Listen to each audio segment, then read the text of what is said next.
नमस्कार. आपल्या सगळ्यांचे महाराष्ट्र सोशल न्यूज चॅनलमध्ये हार्दिक स्वागत. चला वळूया तर एका नवीन बातमीकडे. आजची बातमी.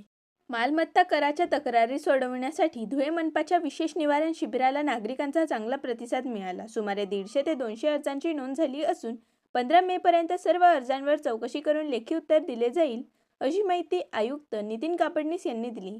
दरम्यान नगरसेवक गणेश जाधव यांनी शहरातील 60% व्यावसायिक मालमत्तांवर योग्य कर आकारणी होत नसल्याचा मुद्दा उपस्थित केला. विना नोंदणीकृत भाडेकरूंवर कर वसुली केल्यास मनपाचे उत्पन्न वाढून 142 कोटींचे उद्दिष्ट गाठणे शक्य होईल, असे त्यांनी सांगितले. धुळे महानगरपालिकेने मालमत्ता कर विषयीच्या नागरिकांच्या समस्या जाणून घेण्यासाठी आजचं शिबिर आयोजित केलेलं आहे. नागरिक महानगरपालिकेकडे मालमत्ता कर घरपट्टी संदर्भात वेळोवेळी अर्ज करत मात्र त्यांच्या अर्जांना वेळेत नसल्याचं निदर्शनास आलेलं होतं. त्यासाठी खास हे शिबिर लावलेलं आहे. आजच्या शिबिरामध्ये नागरिकांचा चांगला प्रतिसाद मिळालेला आहे.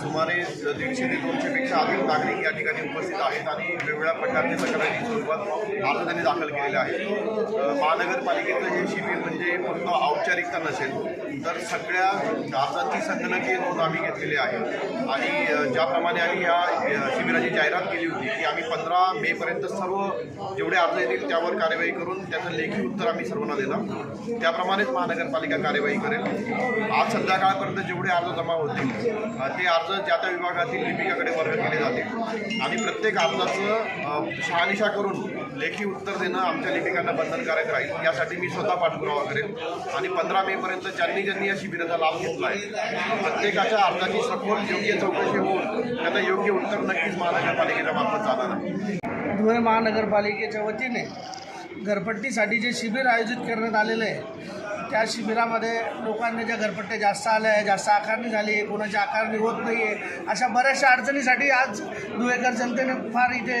प्रतिसाद नोंदवलेला प्रत्येकाने अर्जावर दिले आणि आज एक 10 मिनिटापूर्वी आयुक्त साहेबांशी माझी चर्चा झाली.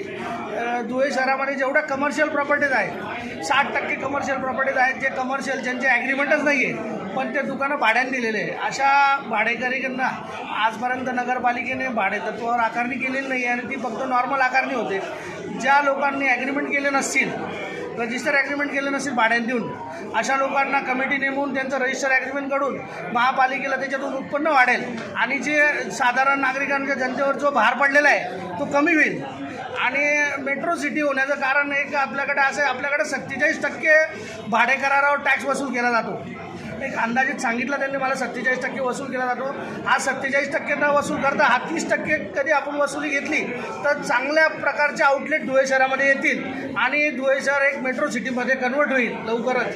आयुक्त साहेब मला त्यांनी आश्वासन दिलं की मुद्दा महत्त्वाचा आहे, आपण त्या मुद्द्यावर नक्की चर्चा करू आणि आपण ज्या लोकांकडे शॉप ॲक्ट आणि GST नंबर असतील, ज्यांनी शॉप भाड्याने घेतले पण भाडेकरार केला नाही पण त्यांचं शॉप ॲक्ट आणि GST त्यांनी चालवले, अशा लोकांना आपण आकारणी करू आणि त्यांच्याकडनं ती आकारणी वसूल करू. आणि धुळे शहर महानगर आज 142 कोटी आपण वसुली आहे पण आजपर्यंत 142 कोटी कधीच वसूल झालेलं नाही. 70, 75, 50% वसुली झालेली आहे. त्याचं कारणच आहे जे जनतेवर जो भार पडला आहे तो कमी प्रमाणात झाला तर नक्कीच 100% वसुली होईल आणि धुळे शहराचा विकास होईल. हे नक्कीच होईल आणि आयुक्त याच्यावर दक्षता घेतील असं मला वाटतं. जय हिंद, जय महाराष्ट्र. बातमी आवडल्यास चॅनलला लाईक व सबस्क्राईब करा व दररोज अशा नवनवीन बातम्या पाहण्यासाठी चॅनलला फॉलो करा. धन्यवाद.